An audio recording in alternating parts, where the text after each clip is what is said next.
KaraokeBooks. Wuthering Heights. Emily Brontë. Audiobook. Chapter 25. These things happened last winter, sir, said Mrs. Dean, hardly more than a year ago. Last winter, I did not think, at another 12 months' end, I should be amusing a stranger to the family with relating them. Yet, who knows how long you'll be a stranger? You're too young to rest always contented, living by yourself, and I some way fancy no one could see Catherine Linton and not love her. You smile, but why do you look so lively and interested when I talk about her? And why have you asked me to hang her picture over your fireplace? And why? Stop, my good friend, I cried.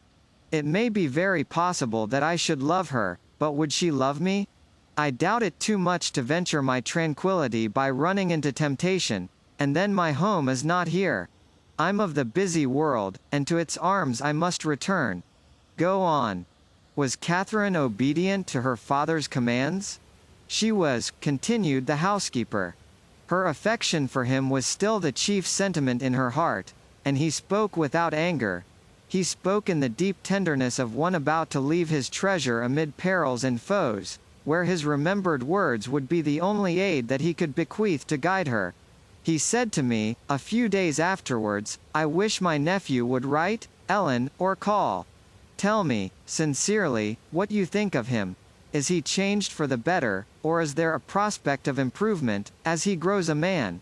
He's very delicate, sir, I replied, and scarcely likely to reach manhood.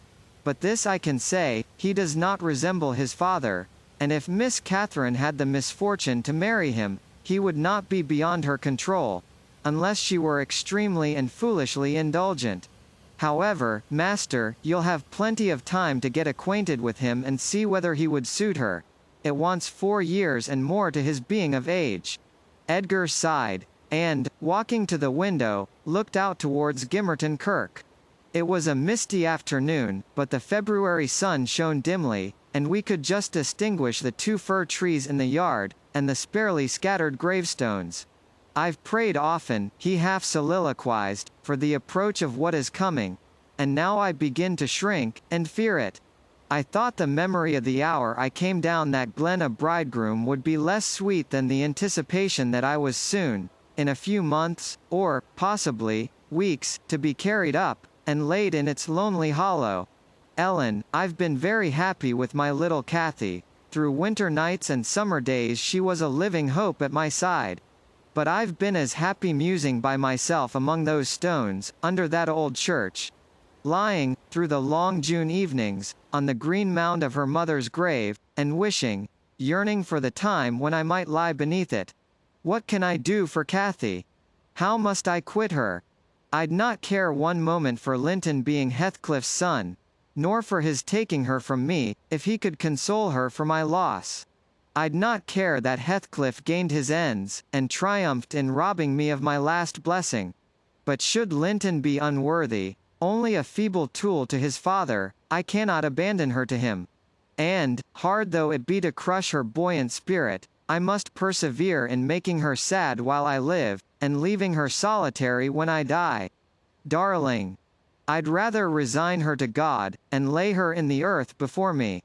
Resign her to God as it is, sir, I answered, and if we should lose you, which may he forbid, under his providence, I'll stand her friend and counselor to the last. Miss Catherine is a good girl. I don't fear that she will go wilfully wrong, and people who do their duty are always finally rewarded. Spring advanced, yet my master gathered no real strength, though he resumed his walks in the grounds with his daughter. To her inexperienced notions, this itself was a sign of convalescence, and then his cheek was often flushed, and his eyes were bright. She felt sure of his recovering. On her 17th birthday, he did not visit the churchyard. It was raining, and I observed, "You'll surely not go out tonight, sir?" He answered, "No, I'll defer it this year a little longer." He wrote again to Linton, expressing his great desire to see him, and, had the invalid been presentable, I've no doubt his father would have permitted him to come.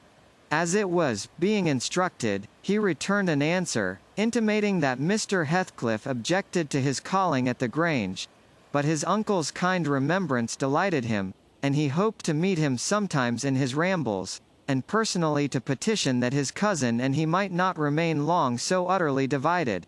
That part of his letter was simple, and probably his own. Heathcliff knew he could plead eloquently for Catherine's company, then. "I do not ask," he said, "that she may visit here, but am I never to see her, because my father forbids me to go to her home, and you forbid her to come to mine? Do, now and then, ride with her towards the heights, and let us exchange a few words, in your presence. We have done nothing to deserve this separation, and you are not angry with me. You have no reason to dislike me, you allow, yourself.